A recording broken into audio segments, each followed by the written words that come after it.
We are going to see how to create a restore point.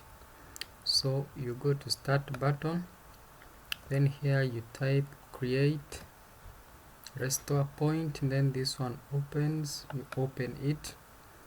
So after opening it, you're seeing our system where the Windows is seated, the protection is turned off. So we have to first turn it on. We click on it, then we go to configure.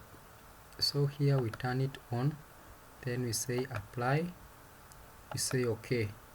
So another thing, we are going to give the percentage of the memory that the restore point can take. So let us give it 20%, which is 26.77 GB. You say apply, then okay.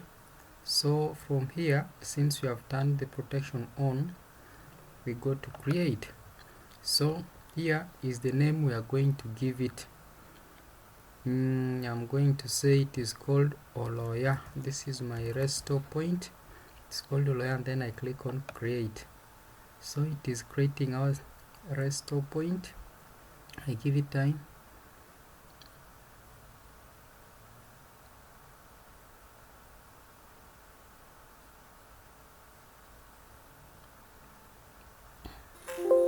So as you can see here, the restore point was successfully created. So I close this window and I say okay. So this is how you create restore point in Windows 10. Thank you.